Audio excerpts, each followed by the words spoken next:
Gracias, señor presidente. Soy Luis Guillermo Hernández, periodista libre, independiente, ya está muy choteado el término. Soy periodista libre de Sexta W y colaborador de la revista Zócalo, una revista de análisis de medios. La pregunta es, he visto varias sesiones de Quienes quieren las mentiras y quiero preguntarle qué política pública se va a implementar, qué política pública está planteando su gobierno para contrarrestar este fenómeno de la desinformación y la tergiversación de las noticias.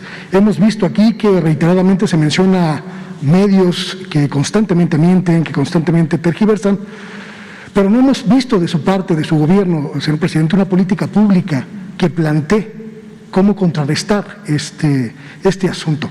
Un dato solamente para argumentar. Hace algunas semanas presentaron ustedes una gráfica de cuáles son los medios que más mienten y que más golpean o que más hablan negativamente de su gobierno. Y mencionaban a El Universal, Reforma, TV Azteca, Radio Fórmula. Y casualmente esos medios son también los medios que más reciben recursos de su gobierno, señor presidente. Los medios que, a pesar de la disminución del 80% del presupuesto de publicidad oficial, también aún reciben la mayoría de los recursos que su gobierno destina para ese rubro. ¿Cuál es entonces la política pública en este sentido? ¿Cómo vamos la sociedad mexicana, cómo va a enfrentarse a esta infodemia si desde su propio gobierno, que señala estas circunstancias, pues no plantea una salida válida para este fenómeno? Bueno, yo creo que la política que tú estás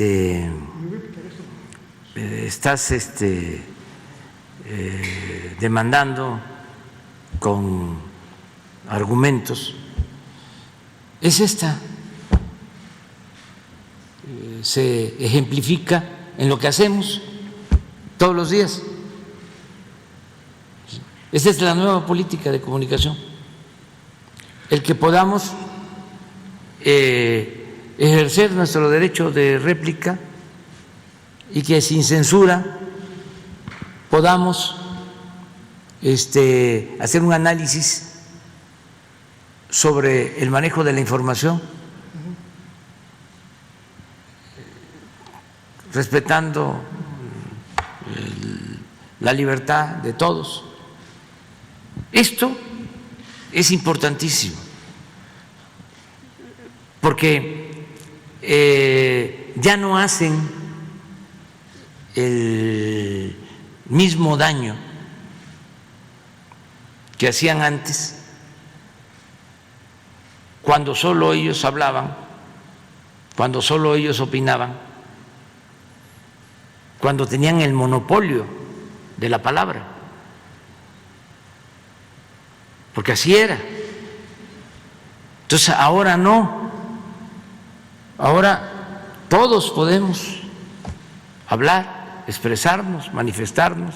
Pero no todos tienen el mismo impacto con esa expresión, señor presidente. Todos, porque si hay 50 millones de usuarios de Internet, todos pueden opinar. Por eso hablo de las benditas redes sociales. Y ya no se da el dinero que se les entregaba anteriormente. No se deja de tener publicidad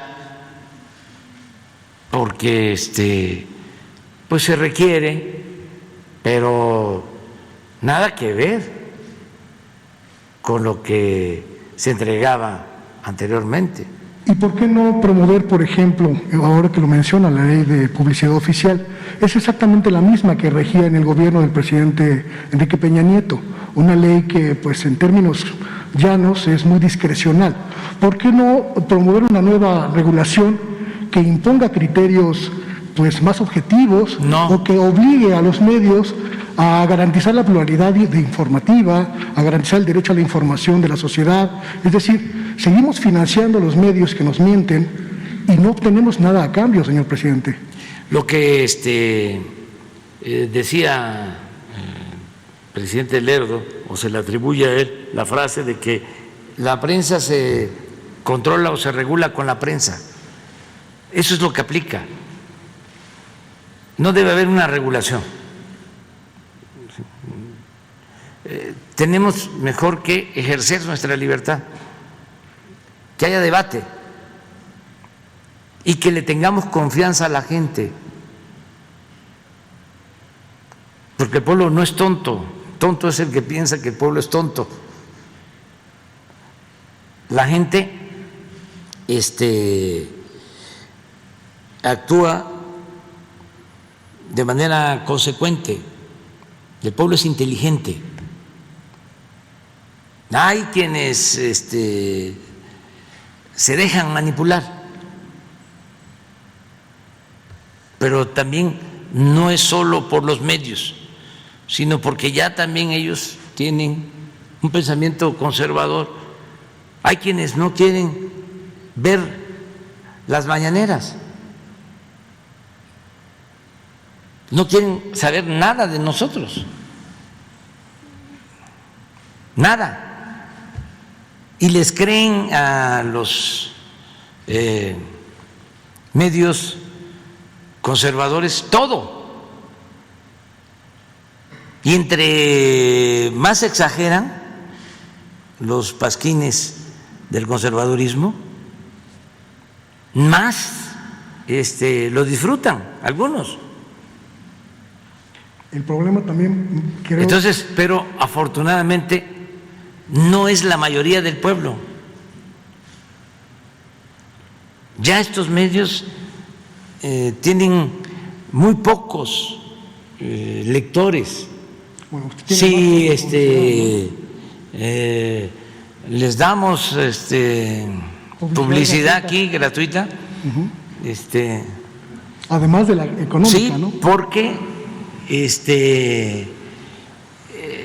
tenemos que defender la verdad, ¿sí? Y estar siempre denunciando las mentiras. Y lo vamos a seguir haciendo. Hay muchos que me dicen, ¿para qué se les da importancia? Se les eleva, ¿no? Sí, se les alza. No sé si usted está enterado, por ejemplo, Reforma en los últimos 5 años ha desmantelado prácticamente su aparato de redacción. Más del 60% de la plantilla de Reforma desapareció. Sí. El Universal está en las mismas. Son periódicos que, a pesar de estos millones, están en debacle porque la gente pues les ha dado la espalda. ¿Qué caso tiene seguir dándoles publicidad? ¿Qué caso tiene darles aire todavía? No, pero no creas, ya no hay el dinero de antes, porque el dinero que se entregaba a la publicidad se utiliza para dar becas a estudiantes de familias pobres, se utiliza para las pensiones. No, eso está resuelto. O sea, nosotros no vamos a seguir pagando para que nos quemen incienso, y vamos a descuidar o a dejar sin apoyos a la gente que más lo necesita. Entonces, es bueno el ejercicio que se está llevando a cabo en estos tiempos, y la garantía de que no va a haber censura, de que no se va a perseguir a nadie, y solo ejercer el derecho de réplica y decirle a la gente de que pues nos sigue ayudando, sin insultos, siendo respetuosos, argumentando, enfrentando pues toda la campaña de calumnias y de mentiras. Hay un poema de Rubén Darío que se llama La calumnia. Lo pongo en mi nuevo libro, que por cierto ya lo entregué a la editorial. y va a salir a finales de mes. Les pongo la calumnia de Rubén Darío. Van a decir que me creo mucho, pero Entonces, nada más para cerrar este aspecto, no hay ninguna posibilidad. No. Leyes, reglamentos, nada de eso. Libertad completa. Rubén Darío era admirador de el poeta veracruzano Díaz Mirón, en la primera época de Díaz Mirón, porque fue una época de rebeldía y siempre cuando se lucha por la verdad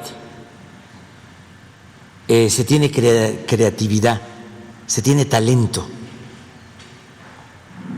Cuando el hombre se entrega por entero a la mentira, decía un crítico, pierde hasta la imaginación y el talento.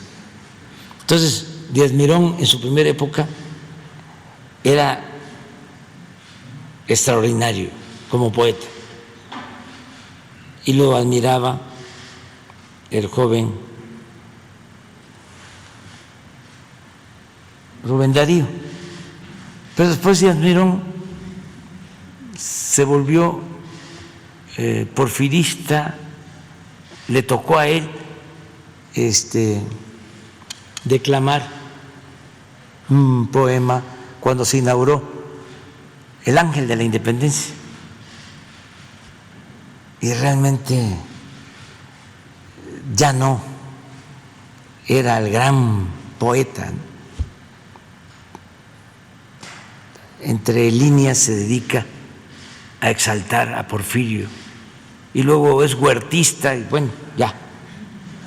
Pero en la primera época de su vida pública, que fue diputado y además muy buen diputado, como poeta extraordinario,